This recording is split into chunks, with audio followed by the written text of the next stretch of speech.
Welcome back. قوم کے ذہن میں اگر آج کوئی سوال ہے اور سب سے بڑا سوال ہے وہ یہ ہے کہ کیا طالبان کے ساتھ حکومت کے مذاکرات چلتے رہیں گے چاہے جتنے بھی حملے ہوں اور حملے جاری رہیں۔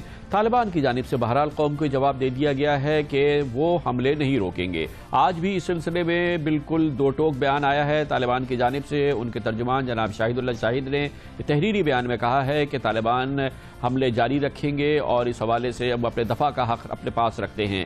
یہ بھی آج ہی سامنے آ گیا ہے کہ پچھلے 15 دنوں کا آج کا جو سب سے بڑا واقعہ ہے تحریک طالبان نے اس کی براہ راست ذمہ داری قبول کی ہے، یعنی کہ نہ صرف یہ کہ طالبان کہہ رہے ہیں کہ وہ حملے جاری رکھیں گے بلکہ انہوں نے آج حملہ بھی کر دیا ہے جو کراچی کی تاریخ میں پولیس کے خلاف سب سے بڑا دہشت گرد حملہ ہے جو کہ آج ہوا ہے۔ اس حوالے سے اب حکومت کے کورٹ میں بال ہے اور دیکھنا یہ ہے کہ وزیر اعظم نواز شریف کل جب وطن واپس پہنچتے ہیں تو وہ اس سلسلے میں کیا فیصلہ کرتے ہیں۔ اس سے پہلے گو کہ انہوں نے پارلیمنٹ میں قوم سے کہا تھا کہ وہ مذاکرات اور حملے ایک ساتھ نہیں چلنے دیں گے اور ایسی کوئی بات ہو نہیں سکتی۔ منطقی بات بھی لگتی ہے کہ کیسے ممکن ہے کہ بات چیت بھی چلتی رہے اور حملے بھی ہوتے رہیں اس انداز سے جیسے کہ ہو رہے ہیں، جس نے کہ جو کہ بلکہ دیکھا جائے تو پہلے سے زیادہ شدت ان میں آ چکی ہے۔ تو ایسی صورتحال میں حکومت کے مذاکرات کیا رخ اختیار کر سکتے ہیں، یہ ہم خود پوچھ لیتے ہیں۔ حکومتی مذاکرات کمیٹی کے ایک اہم رکن ہمارے ساتھ پشاور سے موجود ہیں جناب رحیم اللہ یوسف زئی۔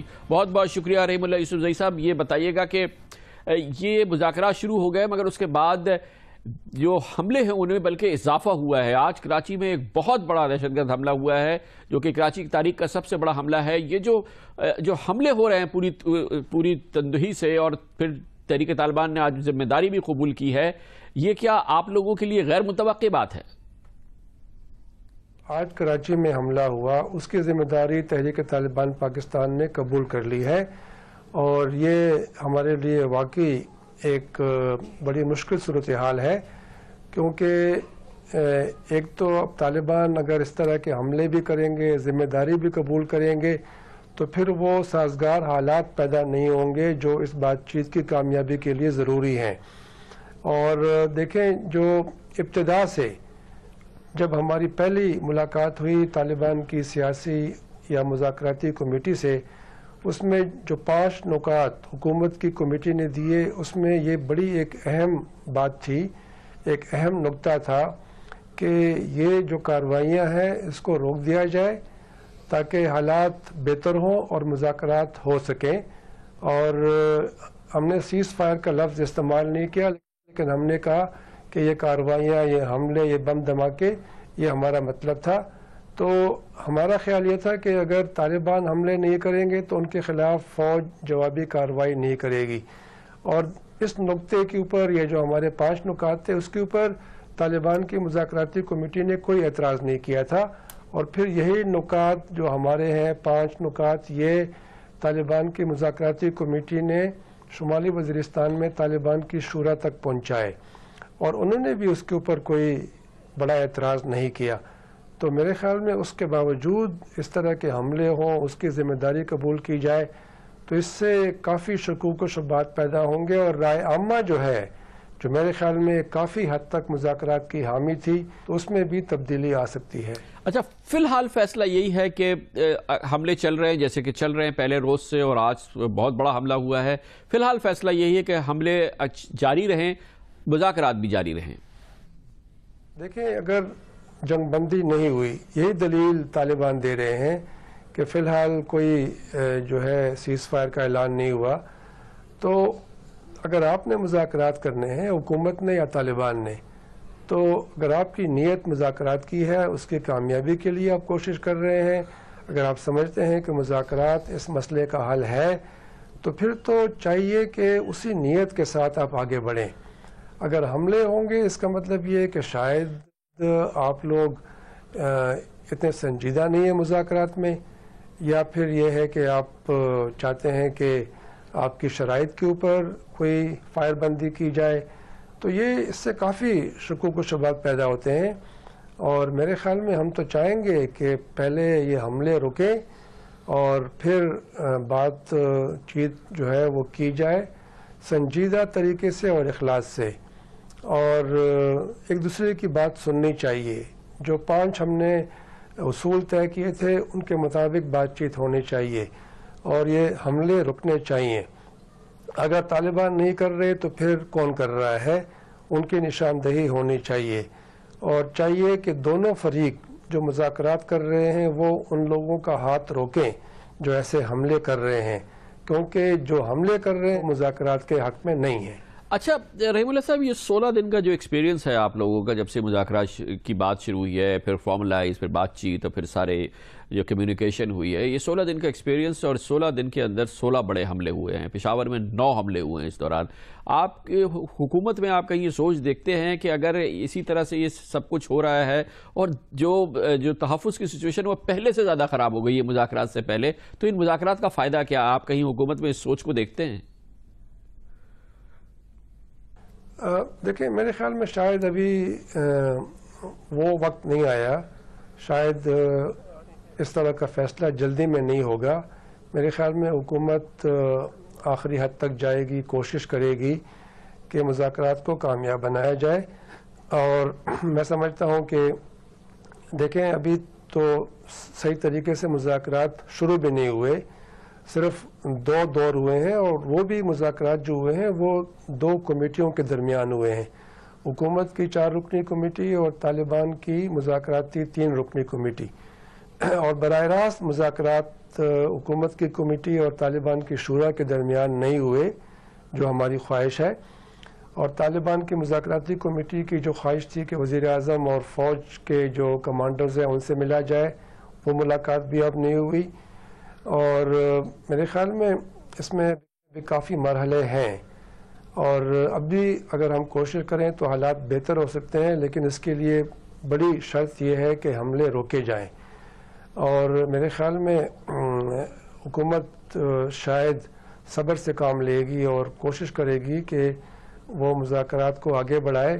طالبان کو بھی یہی رویہ اپنانا ہوگا، اور میں سمجھتا ہوں کہ اگر طالبان واقعی چاہتے ہیں کہ مذاکرات کریں، مذاکرات کے ذریعے مسئلے کو حل کریں، تو ان کو بھی پھر اسی نیت کے ساتھ آگے بڑھنا چاہیے جس طرح حکومت کی نیت ہے کہ مذاکرات کو لانے کی کوشش کی جائے. بہت بہت شکریہ جناب رحیم اللہ یوسفزئی. ان کا خیال یہ ہے کہ فی الحال حکومت کا پیمانہ صبر لبریز نہیں ہوا. قوم کا پیمانہ صبر کے حوالے سے ہمارے پاس کوئی ذریعہ نہیں ہے کہ اس کو ہم ناپ سکیں، لیکن کمرشل بریک کے بعد رخ کریں گے ہم پشاور کا. 16 روز کے مذاکرات کی عمل کے دوران، اس دور کے دوران سب سے زیادہ جس شہر کی زندگی برباد ہوئی ہے، جس پہ حملے ہوئے ہیں، وہ ہے پشاور. 16 دن میں 9 حملے ہوئے ہیں. پشاور کی زندگی تہو بالا ہو گئی ہے. پشاور کا رخ کرتے ہیں کمرشل بریک کے بعد.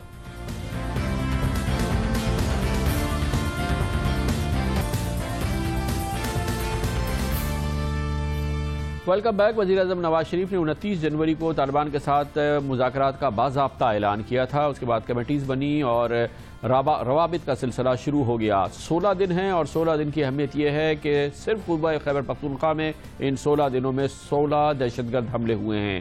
16 دہشت گرد حملوں میں کل ملا کے 58 پاکستانیوں کی جانیں صرف صوبہ خیبر پختونخوا میں گئی ہیں، جس کا مطلب یہ کہ اوسطاً روزانہ 3 پاکستانیوں کی جانیں گئی ہیں پچھلے 16 روز میں، یعنی کہ 29 جنوری سے لے کے اب تک. اس دوران جو شہر سب سے زیادہ متاثر ہوا ہے پاکستان میں، بلکہ کہنا چاہیے دنیا میں، پچھلے 10-15 دنوں میں جو شہر سب سے زیادہ دہشت گردی سے متاثر ہوا ہے تو وہ پشاور ہے، جہاں پر پچھلے 15 دن کے دوران، 16 دن کے دوران 10 حملے ہو چکے ہیں.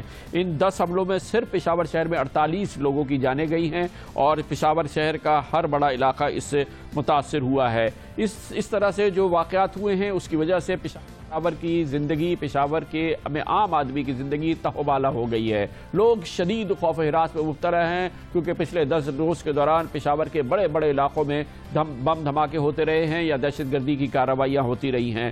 29 جنوری کے بعد سے 30 جنوری کو پہلا واقعہ ہوا تھا جب پشاور کے علاقے اوڑمڑ میں فائرنگ ہوئی تھی، جس میں 2 افراد جاں بحق ہو گئے تھے. اس کے بعد 1 فروری کو پشاور کے بڑبیر کے علاقے میں 4 امن رضاکاروں کو قتل کر دیا گیا تھا. یہ اس روز کا سب سے بڑا واقعہ تھا. اگلے روز پشاور کے علاقے خستہ خانی بازار میں واقع پکچر ہاؤس میں واقع ایک سنیما پر دستی بم سے حملے کیے گئے، اور اس میں 5 افراد کی جانیں چلی گئیں. اس کے 2 روز بعد پشاور کے کوچہ رسالدار کے علاقے میں ایک ہوٹل پر خودکش حملہ ہوا، جس میں 9 افراد کی جانیں چلی گئیں. اسی روز پشاور کی قصہ خوانی بازار میں ایک اور واقعہ ہوا، جس میں تحریک نفاذ فقہ جعفریہ کے مقامی رہنما اصغر علی کو گولیاں مار کے ہلاک کر دیا گیا.